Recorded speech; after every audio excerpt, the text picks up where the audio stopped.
খামারি ভাই ও বোনেরা, আসসালামু আলাইকুম। গবাদি পশুর একটি অত্যন্ত সংক্রমণ ও মারাত্মক রোগের নাম খুরা রোগ, যা আমাদের দেশে খুরা বা বাটা রোগ নামে পরিচিত। এই রোগ আক্রান্ত হলে পশুর দুধ উৎপাদন মারাত্মকভাবে কমে যায়, এমনকি অনেক সময় পশু মারাও যেতে পারে। আজকের ভিডিওতে আমরা জানাবো খুরা রোগ কী, কেন হয়, এর লক্ষণগুলো কি কি এবং কিভাবে এর সঠিক চিকিৎসা এবং প্রতিকার করবেন। পুরো বিষয়টি জানতে ভিডিওটির শেষ পর্যন্ত দেখুন। খুরা রোগ কী এবং এর কারণ। খুরা রোগ মূলত একটি তীব্র সংক্রমণ ভাইরাসজনিত রোগ। পিক করোরা নামক পরিবারের এফটিও এফএমডি ভাইরাসের কারণে এই রোগ হয়ে থাকে। গরু, মহিষ, ছাগল ও ভেড়ার মতো বিভক্ত খুরযুক্ত পশুর এই রোগ বেশি আক্রান্ত হয়।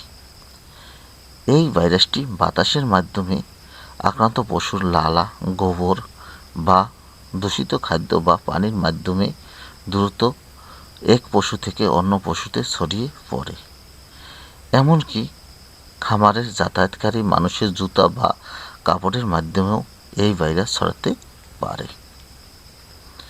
খুরা রোগের লক্ষণ সমূহ। আপনার খামারের কোনো পশু খুরা রোগে আক্রান্ত হয়েছে কিনা তা বুঝবেন কিভাবে। এর প্রধান লক্ষণগুলো হলো তীব্র জ্বর। আক্রান্ত পশুর শরীরের তাপমাত্রা 104 থেকে 106 ডিগ্রি ফারেনহাইট পর্যন্ত উঠতে যায়। পশু খাওয়া দাওয়া ছেড়ে দেয় এবং ঝিমায়। কিছুক্ষণ পর চপচপ শব্দ করে। মুখের ক্ষত ও লালা। পশু জিভ, মাড়ি, ঠোঁটের ভেতরের দিকে ফোস্কা পড়ে, যা পরবর্তীতে ফেটে গিয়ে লাল ক্ষতর সৃষ্টি করে। মুখ থেকে প্রতিনিয়ত ঘন, আঠালো ও সুতার মতো লালা ঝরে থাকে। খুরের ক্ষত। পশুর খুরে মাঝখানে ফোস্কা পড়ে এবং ঘা বা ক্ষত তৈরি হয়। ব্যথার কারণে পশু খুঁড়িয়ে হাঁটে বা শুয়ে থাকে। উলানি ক্ষত। দুধালা গরুর উলানি বা বাটে ফোস্কা ও ক্ষত দেখা দিতে পারে, যার ফলে দুধ দেওয়া একেবারেই কমে যায়। খুরা রোগের চিকিৎসা। মনে রাখবেন, এটি ভাইরাসজনিত রোগ হওয়ায় এর সরাসরি কোনো সুনির্দিষ্ট নিয়ম অনুযায়ী ঔষধ নেই, তবে লক্ষণ অনুযায়ী সঠিক সেবা ও চিকিৎসার মাধ্যমে পশুকে সুস্থ করে তোলা সম্ভব।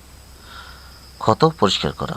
পশুর মুখের ক্ষত দিনে 2 থেকে 3 বার ফিটকিরি বা পটাশ মিশ্রিত হালকা গরম পানি, যার অনুপাত 1:1000 অনুপাতে দিয়ে ধুয়ে দিতে হবে।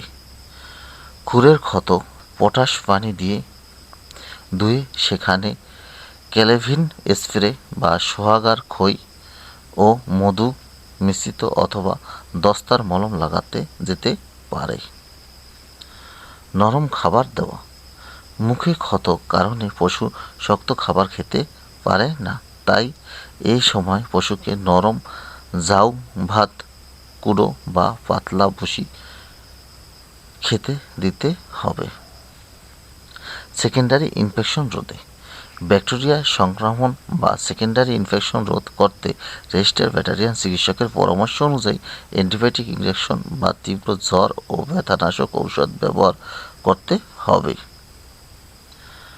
প্রতিরোধ ও প্রতিকার। কথায় আছে, প্রতিরোধের চেয়ে প্রতিরোধই শ্রেয়।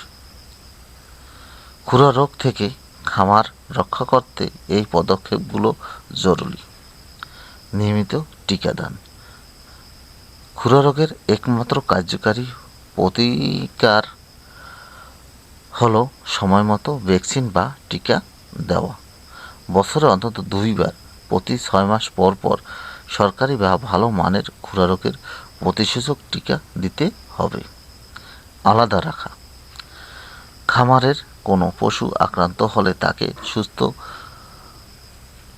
দ্রুত সুস্থ পশু থেকে আলাদা বা কোয়ারেন্টাইনে রাখতে হবে।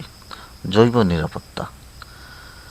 খামারের চারপাশে নিয়মিত জীবাণুনাশক দিয়ে পরিষ্কার রাখতে হবে। খামারের প্রবেশপথে চুন বা জীবাণুনাশক মিশ্রিত পানি পট রাখতে হবে যাতে কেউ ভিতরে ঢোকার আগে জুতা জীবাণুনাশক করতে পারে। নতুন পশু পরীক্ষা। বাজার থেকে নতুন কোনো পশু কিনলে তাকে সরাসরি খামারে না তুলে অন্তত 14 দিন আলাদা রেখে পর্যবেক্ষণ করতে হবে। খামারি বন্ধুরা, একটু সচেতন এবং সঠিক সময় টিকাদানের মাধ্যমে কিন্তু আমরা আমাদের প্রিয় গবাদি পশুকে এই খুরা রোগের হাত থেকে রক্ষা করতে পারি। আজকের ভিডিওটি ভালো লাগলে অবশ্যই একটি লাইক দিবেন, কমেন্ট করে আপনার মতামত জানাবেন এবং অন্য খামারি ভাইদের সচেতন করতে ভিডিওটি শেয়ার করুন। আর পশুপালন সংক্রান্ত এমন আরও তথ্যবহুল ভিডিও পেতে আমাদের চ্যানেলটি সাবস্ক্রাইব করে পাশে থাকুন। ধন্যবাদ।